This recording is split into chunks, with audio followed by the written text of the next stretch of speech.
if you're trying to index your site on Google, if you're trying to figure out how to submit your sitemap, if you've updated a page and you want Google to look at it, or if you're just struggling on how to use Google Search Console, don't worry, this video is for you. If you're looking for a specific topic, check out that timeline. I think you know how YouTube works. The specific topics are laid out in the chapters below. But let's get started by talking about what the heck is indexing and why does it even matter? And don't worry, I'll be quick. Think about Google as a phone book.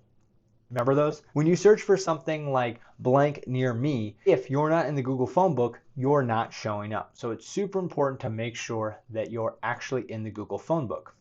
And what Google does is it crawls the internet, sees all the pages out there, and then it decides which ones do I want to index, which means which ones do I want to put in the Google phone book. If you're not indexed, you're not showing up. Now, Google might randomly find your site while it's out there crawling and decide that your website's good and it wants to include it. However, we can grease the wheels a little bit, and typically what we want to do is add our site to Google Search Console, submit our sitemap, and then request indexing. And that's what the rest of this video is about. What the heck is Google Search Console? Great question. Google Search Console is a free tool that I typically use to look at search results over time. These are impressions, which are like daily views on Google here. So you can see them going up and to the right over time, which is always great. You can also layer on clicks. So these are people that are going to your website from Google, exactly what we want to have happen from our SEO efforts. To get to Google Search Console, just search for it on Google and click on that. Then click Start Now on the page, and you should get started with setting up an account. It only takes a little bit. Really, if you already have a Google account, it should be almost automatic, and then it'll start showing you how to add your first site. Now, I don't have a fresh account to go with, so I'm going to show you how to add a site if you already have one in Google Search Console. It's going to be pretty similar if you have a brand new account. Now, what you want to do is go up to the corner here and click where the little web address is, and then scroll down to the bottom and click Add Property. Now, if you're just starting for the first time, you're going to see a screen that looks eerily like this, but a little bit different. There won't be anything in the background, so don't get lost in that. Now you have two options here. I recommend using the domain option because it's just a little bit better. However, you have to do something that's a little bit more technical, but that's okay. We can figure it out. I'm going to use a fake web address here, thencandesign.com. It's really thencandesigns.com, and hit enter. And what it's going to do is it's going to give us the directions for how to verify using a text record. Now, this might seem scary, but it's not that bad. Follow with me. The first thing we have to figure out is who is your domain provider. Your domain is the name of your website. For my lean and mean SEO agency out in Bend, Oregon, it's thencandesigns.com. Now, I know that my domain provider is SiteGround. Yours might be GoDaddy or Namecheap. There's a lot out there. If you don't know who your domain provider is, let me show you a quick shortcut. Go to whois.com/whois. If you just go to whois.com, they'll try to sell you a domain. And then just enter in your domain here. Pause for dramatic effect. So type in your domain and then click search. If you look here, you'll see the registrar. And if you don't know who this provider is, like Two Cows is a partner with a lot of providers, you can actually scroll down a little bit and you can see other clues like, oh, hey, look, there it is. It's actually being hosted on SiteGround, so it's probably SiteGround. And you can also see like who are Two Cows partners, and you might be able to reverse engineer in your head, oh yeah, I think I bought my domain through GoDaddy or whoever it is. Once you've figured out who your domain provider is, log into your domain provider's website, and you're going to need to access your DNS records. If you don't know how to do this, don't get scared. We're going to do seriously the most easy DNS record possible, which is a text record, okay? So when you're ready for that step, go to the search bar on YouTube and type DNS records and then your domain provider, okay? So DNS records, GoDaddy, DNS records, SiteGround, whoever it is, there will be a quick video that shows you how to do that. I'm going to show you how to do this for GoDaddy. So I have another domain here, localseoacademy.co, which is where I teach people how to do SEO services for their clients. We're going to click on there, and then you're going to see that the DNS is handled down where my head is actually. So it's down here. Right there. See where it says manage domain? Let's click on that. And then right here, you're going to click on DNS. And then it would be right here. You would click add new record, but I'm actually hosting with SiteGround, so my records are somewhere else. So for SiteGround, you go to domain and then DNS zone editor right here, and then go to text record, and then this is where you're going to paste the thing from before. So way back when, back in Google Search Console, they actually gave us this information. You need to make a text record wherever it's being hosted, hit copy right here, and then you're going to go back over here and you're going to paste it in this little box right here. And typically for most providers, you're going to leave this blank, but you might do an @ sign. Usually there'll be hints on what you're supposed to do, and then click create and you'll get a little text record. Now the next step is to hit this verify button in the corner. Just so you know, the first time you click verify, you're almost always going to get greeted with this red screen, okay? And it's going to take a few times to turn that off. So typically it takes about 10 to 30 seconds in my experience, but it can take a couple minutes. If it's taking longer than 5 minutes, then there might be something wrong. And if it takes longer than an hour, drop me an email. I'll put my email below so that way you can just reach out and maybe we can figure it out together.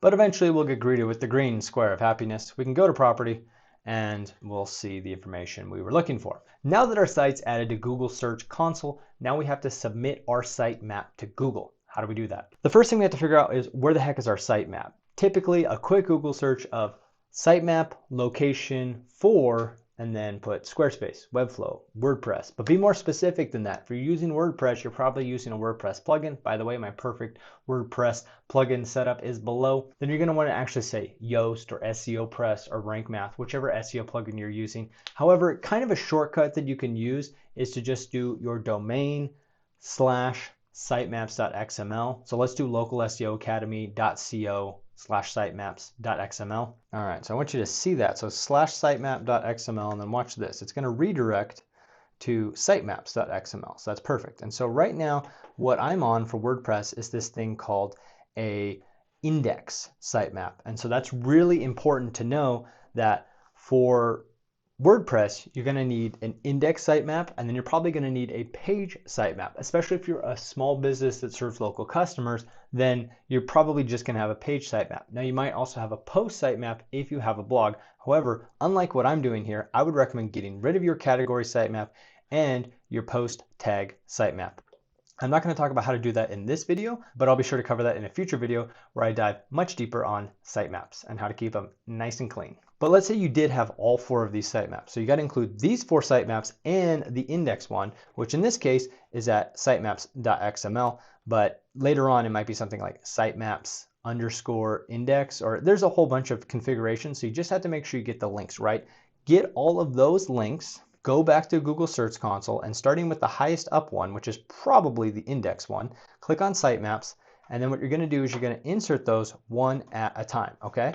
And when you first add a sitemap, this is not going to be green. It's going to be red. Wait a second, hit refresh in about, literally like 5 to 10 seconds, and it should switch over to green, and then do it for the next one, and do it for the next one, and do it for the next one. So you can see all the sitemaps for ThenCan designs are already here. You can see page sitemap 1 is the default apparently for this one. So that's interesting. Maybe that's a quirk of SEO Press.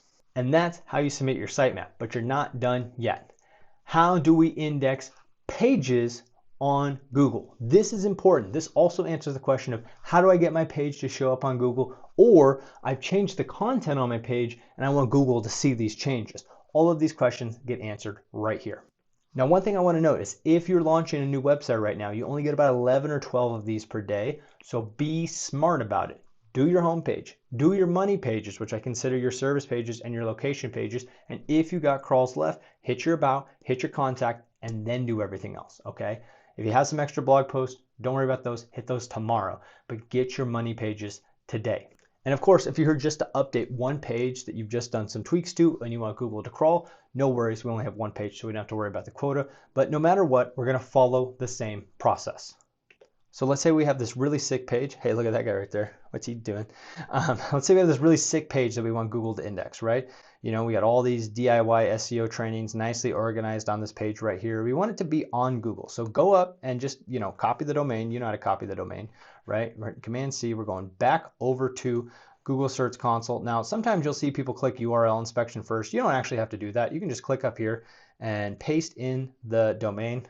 And as soon as you paste that in, it's going to pull in the data that it already has. Now, if the page is already on Google, you're going to see this. Notice that it says URL is on Google. If that's the case, you're good to go. You're probably just updating the page. Nice. You can just click request indexing. But If you feel like there's anything funny happening or this is a brand new page, so you're greeted with a different screen, then you're going to want to keep watching. So in this case, I actually put an incorrect URL in, and so it's saying URL is not on Google. You'll also see this if it's a brand new page that just hasn't been indexed yet. This is a good clue that your page is not in the Google phone book. We need to fix that. And so you might be thinking, okay, I want to hit request indexing, but don't do that yet. Actually, what you should do is press this button. And honestly, a lot of times I press this button first. And so what it's going to do is it's going to test the live URL. This takes about 2 minutes, so we're going to pause the video for a second and we're going to come back and see what it says. All right, check this out. So it's actually, I forgot it's a page that redirects. So this URL is available to Google, but it's not on Google. So that's what that test was for, to show us that it's on Google. Now you may have a URL that's showing that it's on Google, but it might be unavailable. So that's why I like doing this live test. You'll know you've done the live test because it'll actually have a recording right here. It's not midnight right now, is it? And so after that, then you can click request indexing and it's super fast. Now, what if you've done something like watched our video on how to write the perfect SEO title and meta description, link below, and you want to make sure that Google is respecting the change and they're actually showing it in Google, but you're noticing that they haven't updated the SEO title, which we've learned is so important for showing up on the right search pages. Well, what you're going to want to do is keep indexing the page. I try not to do it every single day, but maybe every other day. Usually by that third time, Google will have respected your choices or your suggestions, if you will. And so keep pressing that request indexing. You'll see this little button here, and you'll see that your indexing has been requested. However, don't overdo it. It's not going to let you do it multiple times. And just kind of be patient. It takes a couple tries to get an update sometimes. And so just really pay attention if you're changing content on a page, because it just might not get indexed right away. Whew, you made it, my friend. You are now an indexing expert. You know what indexing is. You know how to use Google Search Console. You know how to submit sitemaps. You've already subscribed to the channel, so that way you'll get notified when that sitemaps video comes out down the line. You hit that like button because you found something useful. You dropped a comment below when you had a question so that I could actually reply to you and help you out in that situation. And in case you didn't know, this is part of the Small Biz SEO Success Series, where we're dropping tons of videos on the basics of SEO. Here's another video that's super useful. Sorry this one was a little longer than the rest, but I want to make sure we covered all the topics. So now your page should be showing up in Google, and if it's not, just keep hitting request index. And while you're waiting, check out the next video. I'll see you in that one.